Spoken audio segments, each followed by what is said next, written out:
Hello everyone, welcome to this week's episode of the Roker Rapport. I'm joined, well, I'm back actually. I'm joined tonight by Tom. How you doing? I'm good, mate. How are you?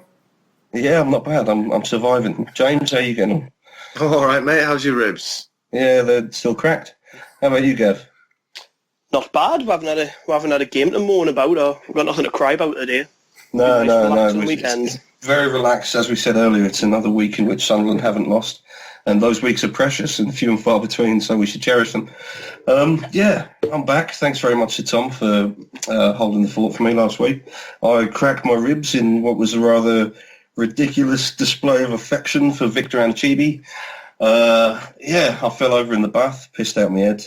And yeah, that's how that worked out. And I've been laid up since. I'm currently on painkillers, a quite heavy dose. So you'll have to forgive me if I sound really out of it. I feel like death warmed up. But these lads are going to help me, get through it all. So, yeah, as we say, another week in which Sunderland haven't lost. It can't be a bad thing. We've all had a chance to sit down and enjoy the cold air, apart from Tom, I imagine. I think he said it was like 26 degrees the other day, where he is. Yep, still is. Ugh, very nice. Hate you. It's disgusting where I am. It's freezing, sub-zero. How's everyone else, though? How you doing, Gav? What do you think of, should we talk about the international match, I suppose? We give that a brief look in. Yeah. Scotland, 3-1. I'm normally a bit of a pessimist when it comes to England, but I was quite happy with the way they played. Even though it still winds us up that players get picked who aren't in form. I was slating Daniel Sturridge on Twitter before the match, and then he goes and scores a goal like that. You know what I mean? But generally, I was pretty happy with it. I think when you're creating chances and putting them away, I think we only had 4 or 5 chances maybe, and we scored 3 goals. All headers. So no one knows what the score is, do they? I just said 3. So if you score 5 goals, you score 10. I don't care. But they were pretty. England were pretty fluid, and the goals that they scored came from wide areas. They used the pace for once. Really wound us up that in the Euros. He performed particularly well on the right. Kyle Walker. Jesus Christ. So many painkillers. I'm on codeine right now. That with alcohol, it turns into a whole different beast. Can you imagine though that England team playing like a Premier League style of football? Can you imagine though, where they're not on the front foot all the time like they are? That really negates half of what they've got, because they've got that much pace in your team. You could play like Chelsea do, where they sit a little deeper and get at teams. If England could do that, they would be dangerous. The problem is 9 times out of 10, and especially in these qualifiers, they're playing teams who are so far beneath them in terms of quality. They just sit back and camp on the edge of their own box, and it means England have got to dictate the game. And we're not known for being a technically gifted passing team, so we tend to struggle to break sides down. When we did get forward against Scotland, it was by doing the fullback and whipping it in. I was pretty impressed regardless. I think England are pretty easy to bash, especially when they're not performing well at tournaments. But I did see a bit of criticism for them. I was thinking, man, we've won 3-0 and we've done pretty well about it, you know. I've got to interject on that though. I think it kind of did paper over some cracks, the goals that we scored, because the amount of times that our defence was opened up was scary, and the mistakes that were being made in defence as well. Those ridiculous ones. That's just a huge issue generally, though, isn't it? Like, England don't have a... Well, it is on this show anyway. We're always talking about it here. So. Well, no, full-backs and stuff were pretty well equipped, England, but centre-halves were just not. Gary Cahill is I just haven't rated him for a number of years, and he's still starting games for England, but then you look at who the alternatives are. The problem England have had for a long time is they won't give people chances, and even though you've got a Burnley centre-half there in the squad, Michael Keane, who's playing well for Burnley, what's the chances he's going to even become a regular for England unless he moves to a bigger club? Yeah. Very slim. So, that's the big issue we've got now. You've got to find somebody who's going to play regularly alongside Stones and who's good enough, really. Like Cahill's playing for Chelsea, that's why he's playing for England. He's not playing because he's in good form. Mm-hmm. If he was playing for Sunderland, he wouldn't be starting games, and we know that. But I think they've got a lot of time to fix that, haven't they? The World Cup's not till 2018 now. This is it as well. It's like 18 months. I was saying the other day, in an article, by the time the World Cup rolls around, we might literally be clawing our way back to the Premiership. Or if we're lucky, we might be in the midst of fighting our way back up. And it's Bang goes your optimism there. Yeah, exactly. It's gone. It's Take just, a plug out the bath, How have we managed to turn a conversation about England into Sunderland? well, that's what we're supposed to do. That's what we're supposed to do. You can tell he wasn't here last week. We were on top of the world. Yeah, I know. I've heard this. He's had a good time. I wasn't feeling it, funnily enough. I'm going to jump in though. With, I was in hospital bed with oxygen mask. on the topic, Quickly back to the match. Like, I mean, I'd have to agree with Damien. I thought any half-decent side would have torn us to shreds on Friday. I thought defensively in centre It's gotten midfield. on decent, like. Yeah, they were just. I thought England. That laugh, the that's midfield- shameful for Scotland, isn't it? We're all just like, Scotland, a decent side. Don't be ridiculous. Carry on, sir. The midfield was just pedestrian, really, really poor. I thought Danny Rose had a good game. I thought Adam Lallana played quite well, and England were clinical when they did get a few chances. But if they perform anywhere near like that, if they get to tournament level, it'll just be another Euros. They'll be going out in the group or in the first knockout phase. If you've got a team, people, you know what I mean? yeah, you've got the team where there's some pace in there, but what it lacks is someone who is able to pick a pass. Other than Adam Lallana in that entire side, I think it massively lacks creativity. There's no one who can open up a defence. So that's a damning verdict from James. You're telling me I'm depressing, Christ. in a way, No, though, do you not think that England are kind of in a Sunderland-esque situation? And it's not just because Sam Allardyce is like up and left after a minimal amount of time in charge, but it's almost like Gareth Southgate, in a way, is, I wouldn't say he's under fire as such, but there's definitely a critical eye being cast on him. And I would say the same for David Moyes. The only thing that maybe Sunderland fans can take away from the England scenario is if you do give a manager like Moyes, the way that England have brought Gareth Southgate through the ranks and given him time, and he's been groomed almost by the FA for this role. It kind of points to the fact that maybe if you let the manager acclimatise enough to a situation, that he's going to be able to deliver results a lot more regularly, or at least in the future more consistently, than somebody who you bring in from out the cold and demand that they do a job. So in a way, for Sunderland fans, it's like, do we stick with Moyes and think, eventually it's going to come good as long as he has time to manoeuvre and to bring his own players into set an identity? Because Southgate's clearly done that in the FA, and I don't know what the other lads think, but I think there's definitely signs of promise there for England. Like, I would totally agree, Tom. I think one of my big bugbears with England is that we're not keen to invest in a manager. And Southgate, he is a bit boring, and his managerial credentials, he's not won anything, has he? But I mean, he's came through the system. He was a player for England for a lot of years.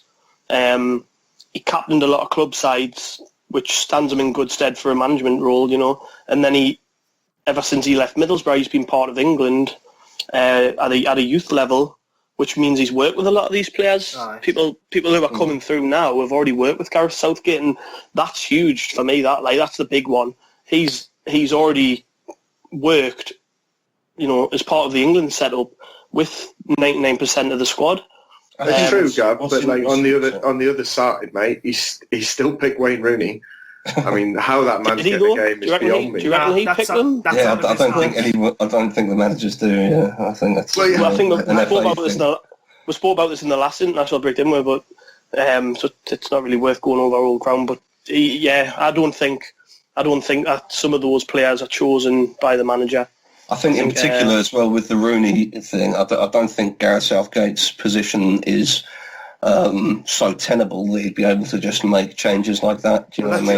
Exactly why he can make those changes, David. Well, no, I would say that the whole point to giving a young manager, as we say young, giving a manager like him a chance is that in actual fact he if anything goes wrong with Gareth Southgate, he'll be replaced immediately. It's not like a club manager position where this might, you know what I mean? It's a day in, day out 365 days, just that's what you do. You're a club manager. With any international position, it's more like a part-time job, and it almost carries more onus with it, like more sort of respect in a way, which I don't think is fair because of the quality of the players you're dealing with, because it's considered on the world stage. But yeah, and what I'm trying to get at is, like, if he does anything wrong, it's easy for us to sit here and go, well, you can make those changes. You're a young manager. You've been brought in. We're trying to give new life's blood to the whole thing. It isn't really a case of that, is it? Because if he does poorly over the next 2 games, I'll just turn around and be like, oh, well, he's just a caretaker manager. It won't affect anything. So him coming in being like, you know what, let's forget Rooney. That's not going to endear him into their good books, is it? The FA. But he doesn't even want the job anyway, by all accounts. I mean, is that I mean, every single time he gets asked about it, he does dodge it. Whether that's the PR, but yeah, he's doing the PR. Isn't he? You've got a player who's been largely crap for United all season. You've got a player like Eric Dyer who's been largely out of. You've got a player like Eric Dyer who's been largely out of sorts for Spurs as well. But it's the pick again, and that I'm just sorry. I thought that midfield was just so pedestrian. I just thought it was slow. Really, really slow. It looked like Jack Rodwell was playing in there. Well, on that note, that's an interesting one. That's an interesting one, because we've got some questions, as always. That's a nice one to bounce off. We've got, from Simon, actually, one of our own. So, as we have 6 or 7 players capable of playing central midfield, is now the most opportune time to sell Rodwell, and would anyone take him? Can I jump in first? Is it a good time to sell him? Any time is a good time to sell him. And would anyone want him? Would anybody want him? I severely doubt it, unless somebody fancies taking him for nout. I think I mentioned this before, but I don't play Football Manager that much, but I had it last year. And the only club that I could get rid of Jack Rodwell to was Rochdale on loan. So I think we should get on the blow of them. We should get on the blow of them. No, I think somewhere like, I think he'll end up in the Championship or something like that. I can see him. Where's Fletcher now? Is it not? Sheffield Wednesday. Yeah, I can see him somewhere like that for about 3 million or something like that. And I think we'd be lucky to get it. So I can see some. I can see some manager in the Championship. I can see some manager in the Championship looking at him and going, you know, that's shocking. Just like every manager who's come into the Sunderland team's done since we signed him. Like, oh yeah, but that's Jack Rodwell. I remember when everyone was like singing his praises. I know he's got so much potential and talent, and he's still young. Well, he's not young, but he's still what you might consider in his prime if he was actually decent at what he did. I think there'll be someone who's willing to give him a chance, and if they've got a budget of like, I don't know, 7-8 million to improve their Championship midfield, someone would definitely take a hit on him, and he'd go. If he's got any sense, he'd go there to the Championship. I don't think we'll ever get rid of him. He's got a contract till the 2019. He's going to be, but he's always been here. You've always been here at Sunderland, and there's like a photo on the wall from like 1890, and Jack Rodwell's there unaccountably. I mean, he's got a contract until 2019. There's not a chance that we'll be able to get rid of him before then, unless he miraculously discovers some sort of form. We'll be paying his wages, or at least a proportion of his wages, until the end of his contract, because he's the kind of lad who he's not going to get another big move. So this is probably the last big source of income he's going to have in his football career. I've just realised I'm sitting here talking about how he needs to go to a Championship club and all that, and I'm just thinking, Damien, just wait 8 months or something like that, and you'll be all right. You'll be at a Championship club making the midfield look relatively decent. Well, I think it is a good point though. Like, if you think about it, by the time January turns round, we should have better players available.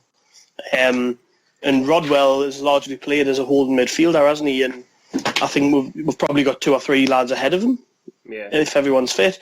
So it's a good point to make. Like, if we're as skint as people think we are, you've got to start to look where we're top heavy. If we're top heavy in the centre midfield, who would we even be able to sell?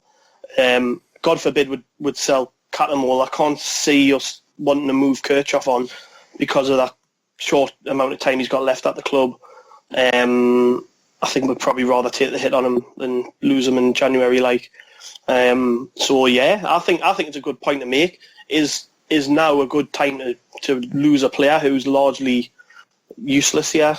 You know, like, He's played He's a lot ineffective, isn't he? He's Yeah. completely ineffective. You know, I feel sorry for Jack Rodwell. I really do, but I think I think that's why he's still got a job, because of that mentality. it's like sympathy, isn't it? But ultimately, I think Jack Rodwell will emerge as some kind of figure for the fans, and it's going to be like, do you remember that time under X, Y, or Z manager when we had a new manager every year, and we brought Jack Rodwell in for 10 million, and he managed to hang on and make a living? I hope in about 4 or 5 years' time, we look back and we start laughing at things like that, and we think, oh, look at us now, like we have an identity, we can bring young players through the academy. Never again will we commit the vile act of Jack Rodwellism of paying ridiculous amounts of money on players. Thing is, though, when he came in, he was exactly what we needed. We were banging on about getting a box-to-box midfielder in, someone who could carry us the ball up the pitch at pace and add goals. And at the time, he seemed like a perfect fit for what Gus Poyet wanted. And if you remember, around the same time he made his first appearance for us, I think it was in one of the pre-season games in Bishop Auckland when we played that series of games there. Around the same time, we just brought Ndai back after he'd been out on loan, and people were kind of wondering whether we would hang on to him, and we ended up selling him because Rodwell was there effectively. And you just wonder, don't you, whether, I know Ndai's one of these players, people say, oh, he got better the more he didn't play for Sunderland, but would he have contributed more than Jack Rodwell has in the time he's been here? You know what I mean? It's like, yeah, just things like that come across my mind from time to time. Like, we've made mistakes on transfers, obviously. Rodwell, though, I mean, he's going to go down. I think I've got friends who think he's brilliant. I don't think he's brilliant, but they think he's unfairly treated and think that people like us give him a hard time. I think it's been unfairly. too long, though, for that. I think that would have been fair to say about 18 months ago, maybe about 18 months ago. But to me, I think we'll look back, like Tom says, we'll be looking 4 or 5 years. I think we'll be looking in 10, 15 years and going, that's one of the worst transfer decisions we've ever made, is signing him. Like, because you consider the amount of money he's cost us, and I'm not just talking about in a transfer fee. I think we'll inevitably lose him on a free transfer. So he's going to have cost the club a lot of money. I think, and his wages added onto that. I think in terms of transfer business, it's going to be one of the worst. What it is as well, for as long as Ross Barkley continues to look like semi-decent, Rodwell will always get a mention. I don't know if you've noticed that, but if a commentator is looking at Rodwell in the Sunderland game, they'll bring up Ross Barkley. You know, it just seems to happen all the time. And if Ross Barkley's there, it's part of that generation that were looking semi-decent. You know what I mean? Ross Barkley, Jack Rodwell. Or maybe it's just FIFA. I don't know. Maybe I play too much FIFA. And it's a bit like when Larson comes on and they're like, one of the Premier League's best free kick takers. And I'm like, yeah, sure he is. What do you make of this whole business with the clappers and the drums and Charlie Hurley Day? Charlie Hurley for me. Yeah, Tom, what do you think of Charlie Hurley Day? I would honestly really like somebody right now to just clear up. Gav, normally, mate, you're pretty sound at knowing whatever's going on here, so can you just clear up for me? What's Charlie Hurley Day going to be, and why do we officially need clappers and a drum set? Before I launch into it, I think it's probably got something to do with the fact there was some sort of campaign to get him a statue. Okay. I know that there was a couple of fans who were pretty serious about fundraising for it and stuff. I'm guessing it's related to that. Maybe they've said we're not going to do a statue, but isn't it his birthday? It's his 80th birthday. I don't know when it is. Could it not just be that? It might be, but it seems a bit strange just to commemorate his birthday with a whole day. We don't do that very often for legends, you know what I mean? But it's 2016, isn't it? There's a day for everything. But Charlie Hurley Day is effectively the name they've given to the whole game. They've invited him and a load of players who he played with at Sunderland, Seth Irwin, Len Ashurst, Johnny Crossan, Stan Anderson, Jim Montgomery. So proper legends of the club are going to be joining them on the pitch before the game. They're moving the old gates. I don't know if anyone ever went to the Charlie Hurley Centre. It was where they used to train before the academy was open, obviously. Well, those gates have remained. It's just a field now, overgrown field in the middle of Whitburn, which I don't know whether it's never been used for anything. I know that there was a big grassroots campaign last year for loads of kids teams trying to get the facilities off the council. Yeah, I remember that. Yeah, but anyways, those gates are being moved somewhere around the site of the stadium. Oh, can I? So they're at least being, looked after. And we've got red seats. No one can say they aren't taking care of the decor. It's going to be surely adding some class. There's going to be a club donated crowd surfer before the game, so we've already got two. I think we've got the big one with the Sunderland emblem, and then we've got the Defoe one which Dafa got. There's going to be a Charlie Hurley one too, which is a great idea. I'm just thinking a club donated crowd surfer. What, like Ellis Short, just like, chucked off the balcony. And then I think that's about it. So, but on top of that, as an excuse to, I think this has been something in the pipeline for a while. Like, I think home atmosphere has been poor since the away fans left the south stand and went up a height, and I think this is something they've probably wanted to do since they saw Leicester doing it last year. So, by all accounts, they're getting loads of students from the uni. They're going to go in Friday or something and fill the place with clappers every seat. 40,000 of them, I think. I don't know what's going to happen with the other 8,000. But what do we make of the clackers and the clappers? What are is it clappers? Necessary? What are clappers? Just bits of paper. Are they? Are they the bits of paper or are they the cardboard or something? No, they're cardboard or something.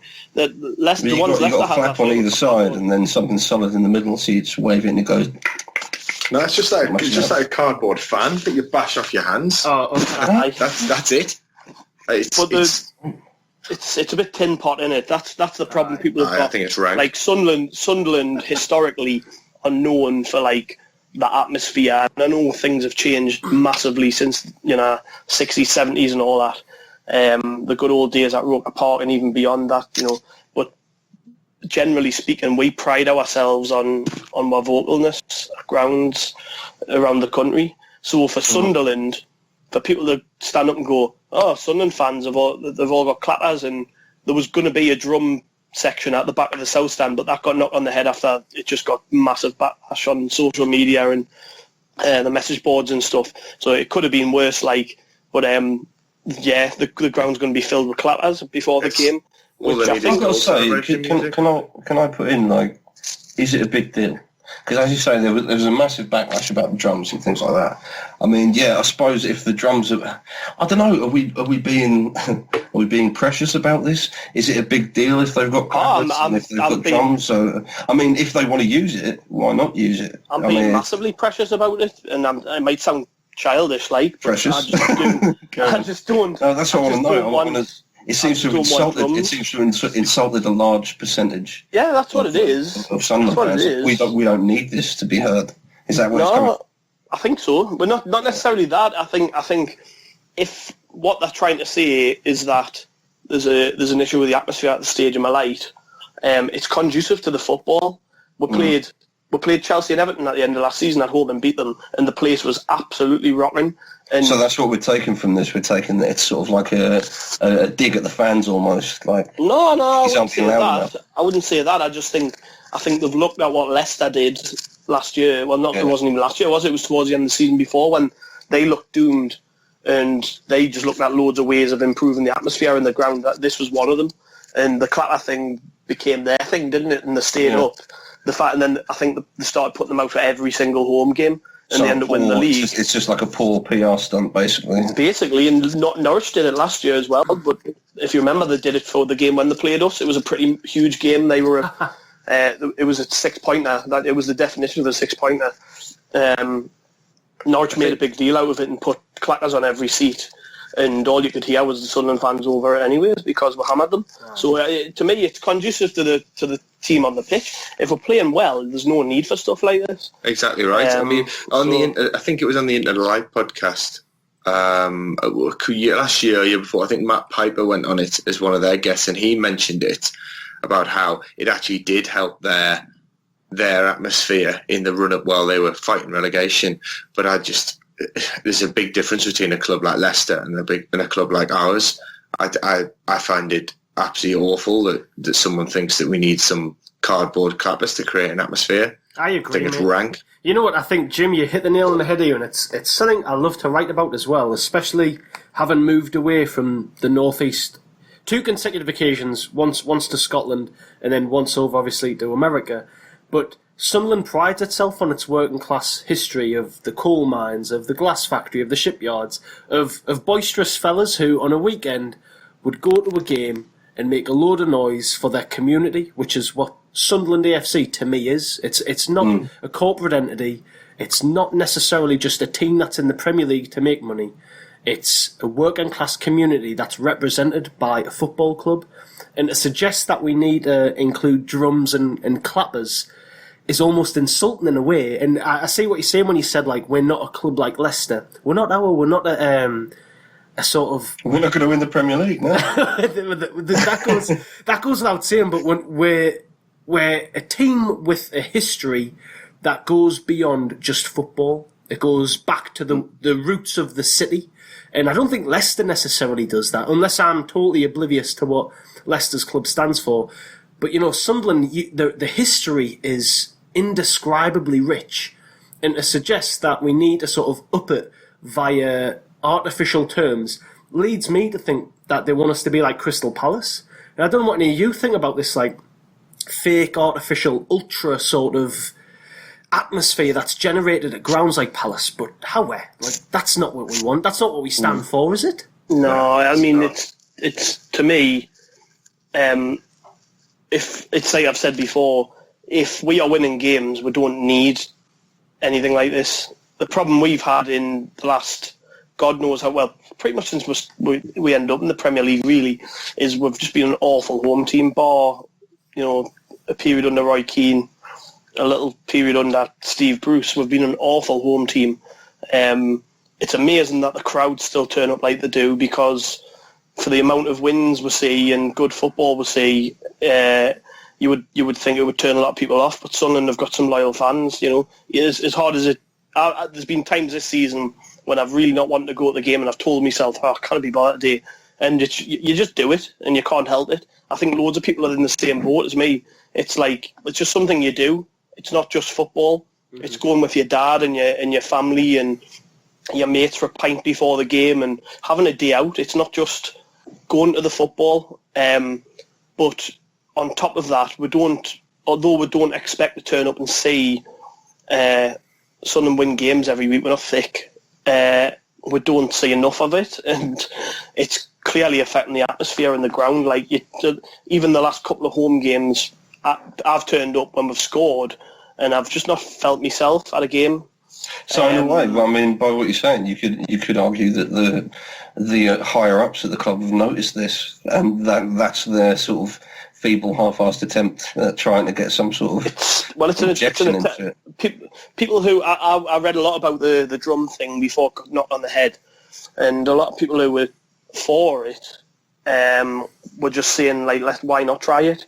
These lads are trying to improve the atmosphere, because the drum thing came from the Howie the Flags group, right, who look after the surfers and stuff. That came from them. That the Clackers is totally separate. They've washed their hands of that and said that's now to do with us. But the drums, people who were sticking up for them were saying, well, these lads have recognised that we've got an issue and they're trying to do something about it. Why can't we at least try it? And I was just like, I see your point that they're not doing anything wrong by trying to change what's clearly an issue, but at the same time, I think you'd be selling your soul if you start banging drums at the stadium. It's just not us. It's goal celebration next and stuff like that. Goal celebration music and stuff like that. I can't have it. Please no. Now obviously we've discussed what's happening in and around the stadium during the whole game, but we've got the whole game as well. That's something we can all look forward to. For me, this is a game we absolutely should be looking to take at least 1 point from. If we can't take at least 1 point from this game, then obviously no corner has been turned and we're not doing anything better than we were a few weeks ago. James, what do you think about Hull? What do you think we've got to look forward to? It's a must-win. It's not 1 point. It's 3 points to me. If you can't beat Hull at home, what's the point? What's the point? What's the point? I think we will. I mean, I'm actually not 100% sure. Victor Anichebe's going to be. Is he going to be fit? Are these broken ribs going to keep him out? Does anyone know? Well, if he's anything like me, he'll be feeling like death, I'll tell you that much. But he's a god though, mate. He's a demigod though. Yeah, exactly. He's Zeus. No mortal can stop him. Well, whatever he did to his ribs... Black Hercules. Sorry. whatever he did to his ribs wasn't bad enough to force him off the pitch. So, I don't know. I don't know how these things work. We'll probably find out more when Moyes speaks to the press Thursday or Friday, won't we, whether he's going to play. I would imagine he will. But what we're looking at, though, what we're lined up against, I mean, who's actually looking dangerous for Hull? Is there anyone are we looking at Hull now? Snodgrass, that's it. He's got a goal on him. And they've got... there was a lad they signed in the summer who seemed to have a good game in the first couple. Was it Diamande or someone? He looks like he can put himself about, maybe. But if I'm honest, if you keep Snodgrass quiet... you probably keep Hull quiet because it looks like Fernandes is out, isn't he? Yeah, well, that's the problem though. Keeping might be playing.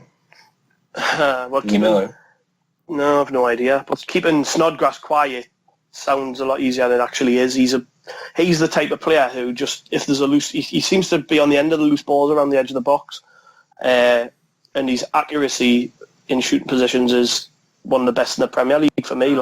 He very rarely misses when he's got a good chance.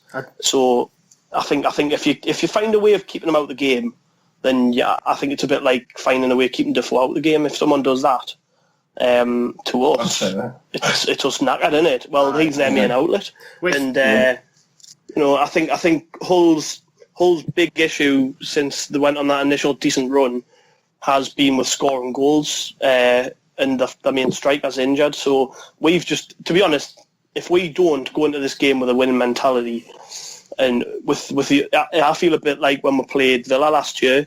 Do you remember when we played them and everyone was like, Christ, what happens if we don't win here? Yeah. And in the end, it was pretty convincing. Like, Villa felt a bit, I think they got someone sent off, didn't they? I might be wrong, but we seemed late in the game just to come to life. We need a result like that. I think it's worrying if we don't win this game. I don't think a point's enough. I agree with Jim on that. I think a point does us no good at this stage, especially considering Hull are on 10 points now. If we win this game, we're only 2 behind them, and we've got some momentum. Yeah. And we've got a couple more teams to play in the coming weeks who are on that kind of level, winnable games. And you lose this game, that the absolute worst case scenario, we'll lose this game. I don't see any way back. I think you lose everything that you got from the Bournemouth game in terms of the positivity that came from it. Can you imagine if Vinici doesn't start this game, straight away everyone's going to be like, oh, and who would have thought that would be in that position? Yeah. Well, this is it. I mean, if you say we don't have any knowledge about his injury, if he did actually take one that's going to keep him out, if he did crack a rib, then he's not going to be playing, that's for sure. I mean, he's out of breath at the end of the game, but obviously he just ran around for 90 minutes, so I don't know.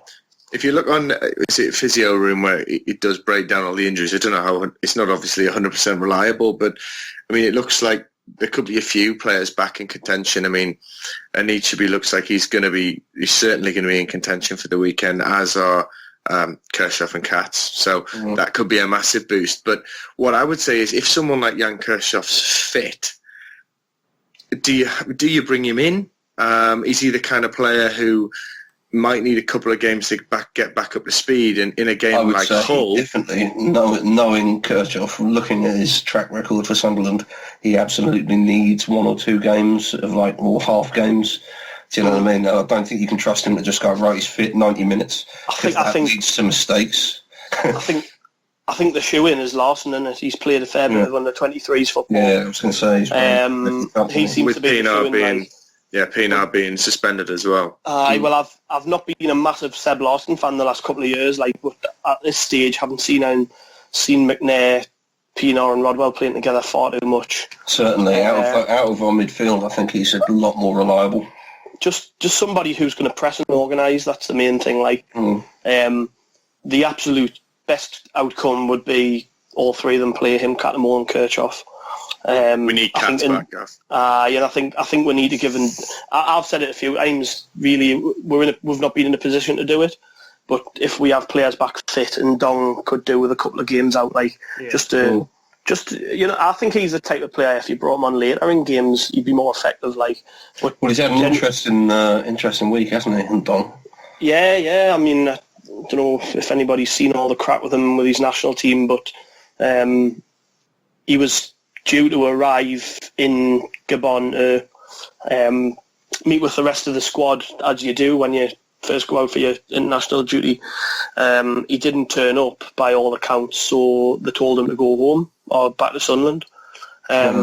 What's transpired since, though, is a load of misleading stuff relating to his whereabouts. Like, was he told he could go and see family? There's been stuff dredged up from his past where this isn't the first time he's had issues with the international team, and apparently Gabonese football is really corrupt and badly run, and it's not quite clear basically what's happened with him. For our sake, he's not played, and can he? The less of our players playing on these dodgy pitches in Africa, the better for me.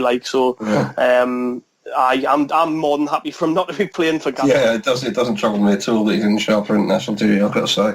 I'm happy with that. If he thought, well, Sunderland aren't expecting me for another week, I'll just pop down the road and see my mum, then yeah, fair enough.